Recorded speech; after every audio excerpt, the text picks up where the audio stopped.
Hello everyone, welcome to my channel Bhavani teacher. ఈరోజు నేను old డేస్లో తరచుగా చేసుకునే చట్నీ చేస్తాను. రైస్ చట్నీ అనమాట అది. ఓకేనా? దానికి కావాల్సిన పదార్థాలు ఏంటంటే చూడండి, ఎండుమిర్చి, వెల్లుల్లి, తర్వాత జీలకర్ర, నెక్స్ట్ చింతపండు, నెక్స్ట్ రైస్ కావాలి. మెయిన్ ఇంగ్రీడియంట్ రైస్, తర్వాత పచ్చిశనగపప్పు. ఓకేనా? నేను ఇవి కొలిచి పెట్టుకుంటాను. ఇక్కడ పచ్చిశనగపప్పు,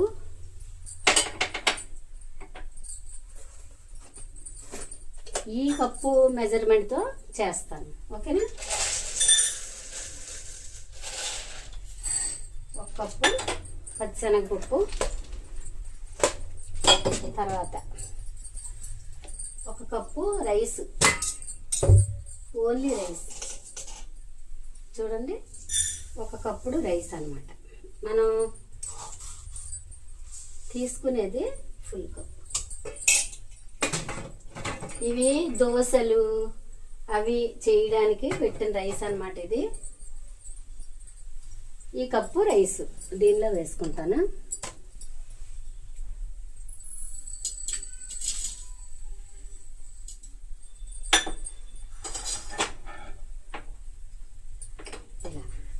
ఇప్పుడు మనం స్టవ్ ఆన్ చేసుకుందాం. ఇవన్నీ వేయించుకోవాలి కదా. స్టవ్ ఆన్ చేస్తున్నాను.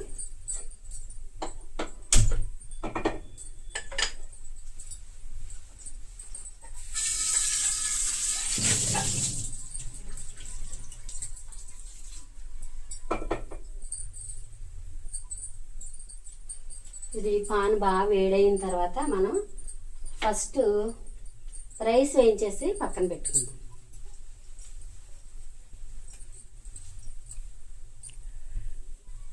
నేను ఈ స్టవ్ మీద నుండి ఇక్కడ పెట్టాను, ఎందుకంటే ఇక్కడైతే మనకి క్లియర్గా కనిపిస్తుంది అనమాట. వీడియో క్లియర్గా కనిపిస్తుంది. అందుకని ఇప్పుడు ఆయిల్ వేసుకుందాం. అన్నీ కూడా ఎండుమిర్చి, పచ్చిశనగపప్పు, రైసు అన్నీ కూడా మనం ఆయిల్లోనే వేయించుకోవాలి.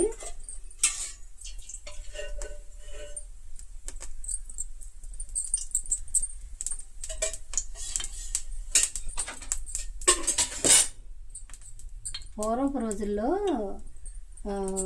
ఇంతే, అంటే ఫ్యామిలీలో ఉమ్మడి కుటుంబాలు కదా, అప్పుడు ఎక్కువ చట్నీ అవసరమైన టైంలో పాపం వాళ్ళు ఏంటంటే ఇలాగా బియ్యం అంటే ఈజీగా తక్కువ కాస్ట్కి వచ్చే వాటితో చేస్తూ ఉండేవారు వంటలు. కానీ అవి రుచిగానే ఉండేవి.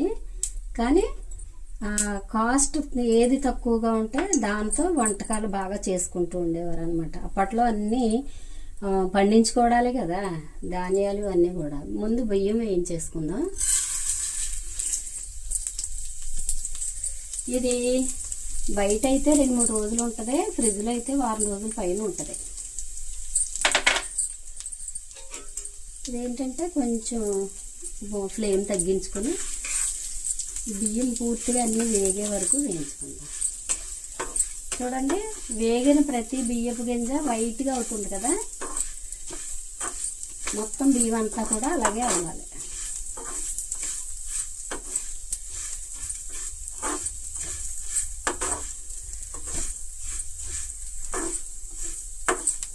పెద్ద పెద్ద ఫ్యామిలీస్ కదా, అంటే మా అమ్మమ్మ గారు, వాళ్ళ అమ్మగారు టైంలో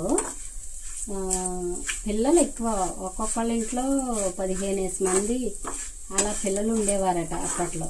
అందుకని తక్కువ ఇంగ్రీడియంట్స్తో, లేకపోతే తక్కువ ఖర్చుతో ఫ్యామిలీ అందరికీ టేస్టీగా ఉపయోగపడే పదార్థాలు చేస్తూ ఉండేవారు అన్నమాట అప్పట్లో.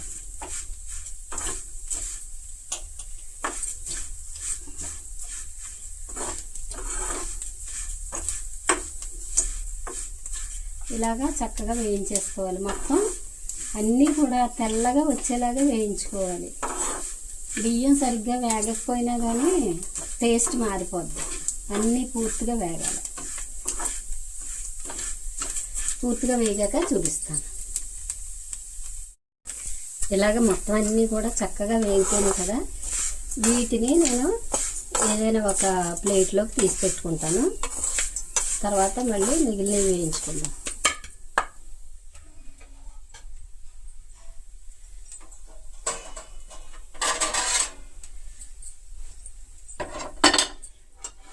పూర్తిగా వేయించాలి.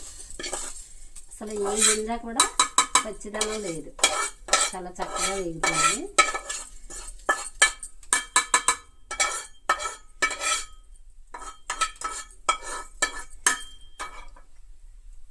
పాన్లో కొద్దిగా ఆయిల్ వేసుకుని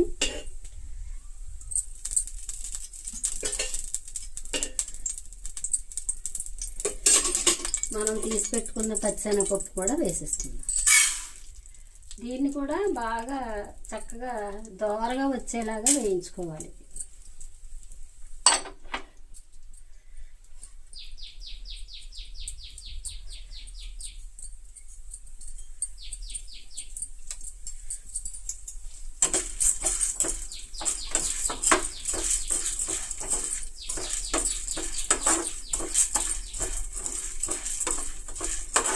బాగా దోరగా అంటే పప్పులన్నీ బాగా వేగే వరకు కొంచెం బ్రౌనిష్గా కలర్ వచ్చేంత వరకు వేయించుకోవాలి.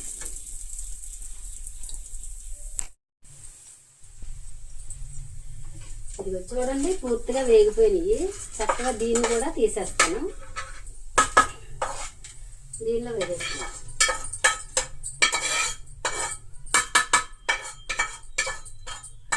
ఇప్పుడు లాస్ట్గా మనం ఎండుమిర్చి కూడా వేయించుకుందాం.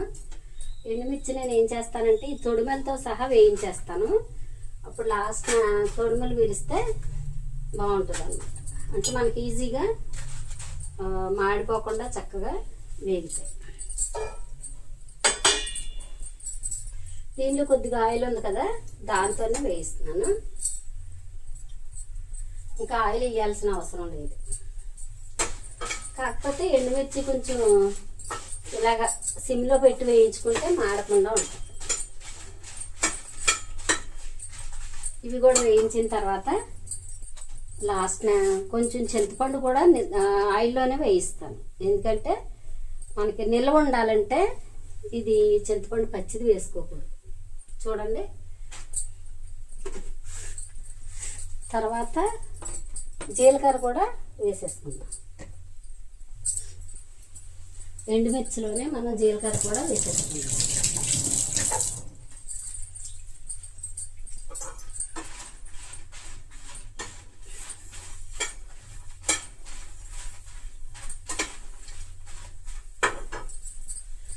కొద్దిగా జీలకర్ర కూడా వేయించేసుకుందాం.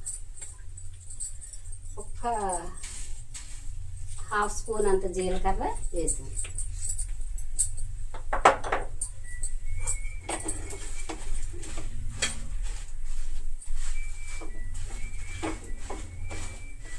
చూడండి, ఇలా వేయించుకోవాలి. సిమ్లో పెట్టే వేయించుకోవాలి. దీనిలోనే కొంచెం కళ్ళుప్పు వేసేసుకుందాం. అంటే ఏ రకమైన తడి లేకుండా ఉంటే మనకి చక్కగా నిల్వ ఉంటుంది చట్నీ. చూడండి, ఉప్పులో ఉన్న చెమ్మకి చిటపట్లు ఆడుతుంది కదా ఉప్పు.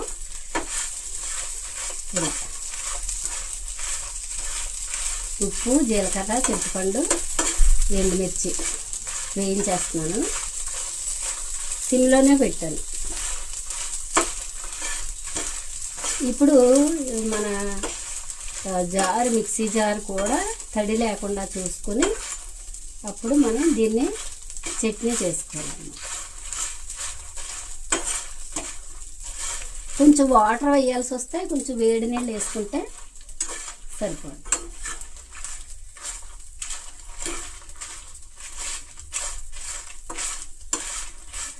సరేనా, అన్నీ వేగిపోయి తీసేస్తున్నాను.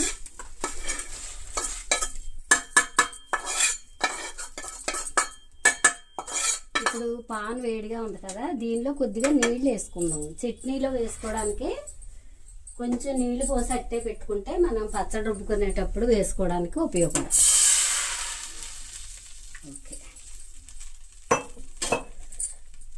ఒక్క సెకండ్ ఓకే, స్టవ్ ఆపేస్తున్నాను. ఇప్పుడు మనం దీనిలో అన్నీ వేసేసాం. అంటే ఎండుమిర్చి, పచ్చిశనగపప్పు, రైసు, చింతపండు, జీలకర్ర, ఉప్పు వేసాం. లాస్ట్న చట్నీ పూర్తిగా రెడీ అయిపోయిన తర్వాత లాస్ట్న ఈ వెల్లుల్లిపాయ వేసి మళ్ళీ ఒకసారి గ్రైండ్ చేసుకోవాలి. ఈలోపు వీటిని చల్లారనిద్దాం. చల్లారిన తర్వాత మనం మిక్సీ జార్లో వేసుకుందాం.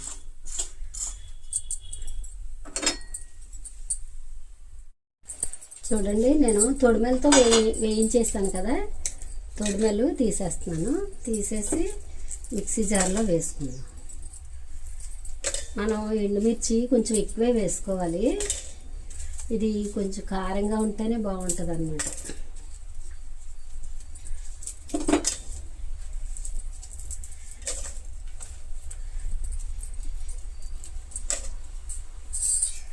అంటే ముందే తొడిమలు తీసి వేయించుకోవచ్చు, కానీ ఇలా వేయిస్తే మాడే అవకాశం తక్కువ. తొడిమలు ఉంటే మాడే అవకాశం తక్కువగా ఉంటుంది.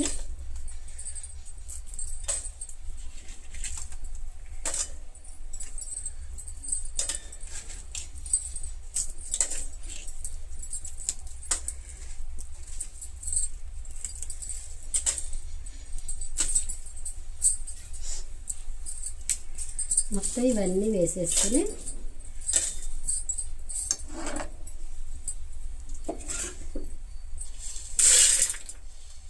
ముందు ఒకసారి పౌడర్ వేసేసుకుందాం. వీటన్నిటినీ కూడా చల్లారిపోయింది, పౌడర్ చేసుకుందాం. ఫస్ట్ ఇది చింతపండు కూడా వేయించేసాం కదా. ఎందుకంటే ఏమాత్రం తడి లేకుండా మనం జాగ్రత్త పడితే చాలా రుచిగా ఉండటమే కాదు, నిల్వ ఉంటుంది. తర్వాత మనం అంటే సడన్గా టిఫిన్ వేసుకుంటే ఈ చట్నీ ఉంటే సరిపోద్ది, అంత బాగా ఉపయోగపడుతుంది. నాకు కొంచెం గొంతు నొసొచ్చిందండి, రాగి బిందెలో నీళ్ళు తాగాను రాత్రి నుండి, దాని గురించి కొంచెం వాయిస్ మారింది. ఎందుకంటే వర్షాకాలం, శీతాకాలం రాగి బిందెల్లో నీళ్లు వాడకూడదు కదా, నేను అనుకోకుండా తాగేశాను. ఓకే, ఇది తర్వాత వేద్దాం చింతపండు. ఇప్పుడు ఒకసారి క్రష్ చేస్తాను. ఒకసారి పౌడర్గా చేసుకుని తర్వాత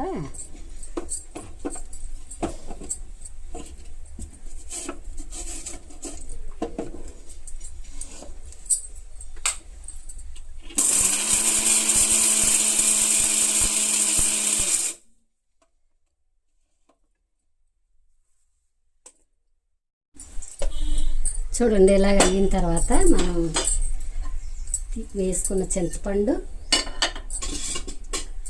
వెల్లుల్లి రెబ్బలు అన్నీ వేసేసుకోవాలి. వేసుకొని మనం గోరువెచ్చగా చేసుకున్నాం కదా నీళ్ళు, ఆ నీళ్ళు వేసుకొని చట్నీ చేసుకున్నాం.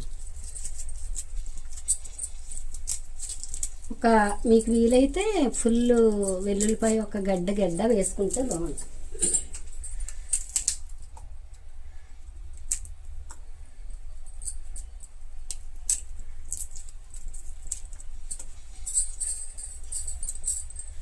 ఇప్పుడు ఈ వాటర్ వేసుకుందాం. నీళ్ళు వేడిగా చేసుకున్నాం కదా, ఇది వేద్దాం.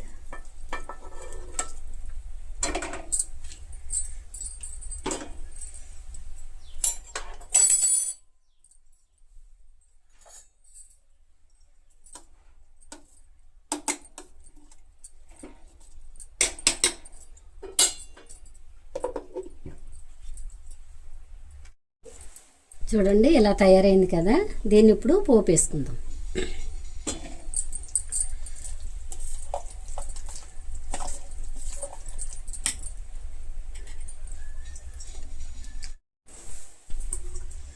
ఇప్పుడు మనం చట్నీ పోపు వేసుకుందాం.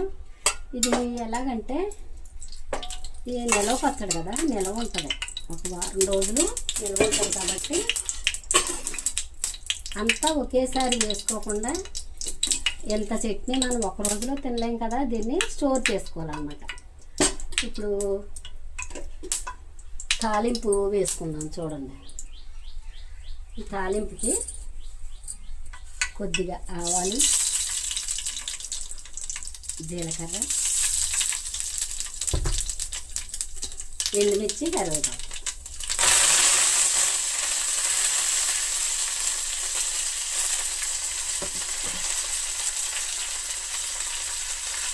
వేసేసి బాగా వేగిన తర్వాత మనకి ఎంత చట్నీ అవసరమో అంత మాత్రమే వేసుకుందాం.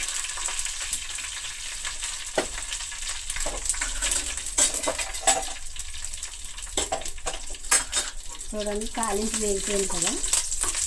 మనకి ఈ పూటకే లేకపోతే మనకి టిఫిన్లోకి మన ఫ్యామిలీకి ఎంత అవసరమో అంతా వేసుకుని, నాకు ఈ వేళకి ఇది సరిపోద్ది.